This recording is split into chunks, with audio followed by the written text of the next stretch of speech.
कम हो गई है और जब ठंड कम हो जाती है तो गेहूं की फसल इतनी अच्छी पक नहीं पाती है। तो इस बार किसानों को भी इस वजह से काफी नुकसान उठाना पड़ सकता है। वहीं दोस्तों छत्तीसगढ़ में देखिए सरगुजा में कड़ाके की ठंड से एक बुजुर्ग की जान चली गई। बलरामपुर कोरिया में ओस की बूंदे भी बर्फ की तरह जमने लगी। अभी छत्तीसगढ़ में फिर से ठंड शुरू हो गई है और अगले 24 घंटों के दौरान मौसम की संभावित गतिविधियां क्या रह सकती हैं, देश भर के अलग अलग राज्यों में देख सकते हैं आप जानकारी। और चलिए दोस्तों मौसम के बाद सराफा बाजार पर नजर डाल लेते हैं। तो आज सोने चांदी के दाम में गिरावट देखी गई। गोल्ड का प्राइस 84 रुपए कम होकर 80,313 रुपए प्रति 10 ग्राम पहुंच चुका है, जबकि चांदी 524 रुपए तक सस्ती हुई और अभी चांदी का रेट 89,750 रुपए प्रति किलो चल रहा है। ओके, और चलिए दोस्तों कुछ मार्केट अपडेट्स देख लेते हैं। देखिए बीते दिन भारतीय शेयर बाजार में बढ़ोतरी देखी गई। सेंसेक्स 535 अंक चढ़कर 75,901 पर बंद हुआ। निफ्टी भी 128 अंक चढ़ा। और खबर है delta water and infra IPO allotment की घोषणा हो चुकी है, निवेशकों को राहत मिली। कुछ कंपनियों के नतीजे देखिए आप। तीसरी तिमाही में हुंडई मोटर का मुनाफा 19% घटा और टीवीएस का भी तीसरी तिमाही में मुनाफा 4% बढ़कर 618 करोड़ रहा। ओके, और चलिए अब अपन आगे बढ़ते हैं खबरों में। देखिए खबर है महाराष्ट्र के सोलापुर में जो जीबी सिंड्रोम फैल रहा उसके 9 और केस सामने आए। एक व्यक्ति की जान चली गई। अब मरीजों की संख्या टोटल बढ़कर 110 हुई, जिनमें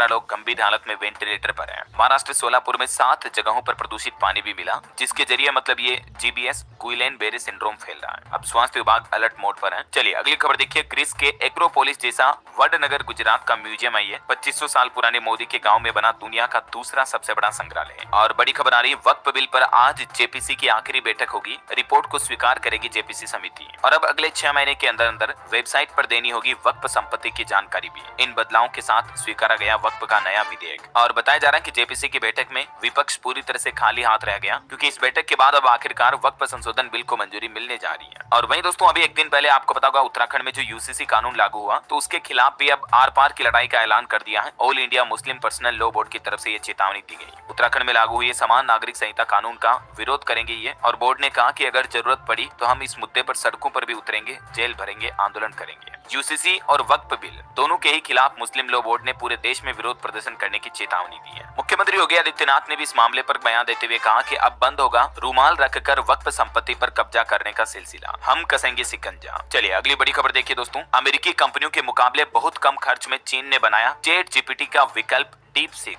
भारत के लिए भी इस आर्टिफिशियल इंटेलिजेंस एआई टूल की वजह से कई नई राहें खुलेंगी और एआई में सिलिकॉन वैली का वर्चस्व तोड़ेगा ये चीन का डीप सीक। जैसे ओपन एआई का चैट जीपीटी है ना, वैसे ही चाइना ने ये अपना खुद का एआई मॉडल पेश किया है। और जैसे ही चाइना के एआई मॉडल की मार्केट में एंट्री हुई, अमेरिकी मार्केट 3% तक गिर गया। एनवीडिया की वैल्यूएशन भी 51 लाख करोड़ रुपए घटी। डोनाल्ड ट्रंप बोले कि ये अलर्ट होने का समय आ चुका है। इस नए डीप सीक एआई पर देश के एक्सपर्ट का भी ये कहना है कि ये एल्गोरिदम ने सटीकता का वो स्तर हासिल कर लिया है जिसे कभी विज्ञान कथा माना जाता था। और ये सिर्फ चीन की चाइना की जीत नहीं है, बल्कि मानवता के लिए भी एक बड़ी छलांग है। इतना पावरफुल है दोस्तों ये deep seek AI, chat GPT के मुकाबले बहुत ज्यादा एडवांस है। लेकिन हैरानी की बात तो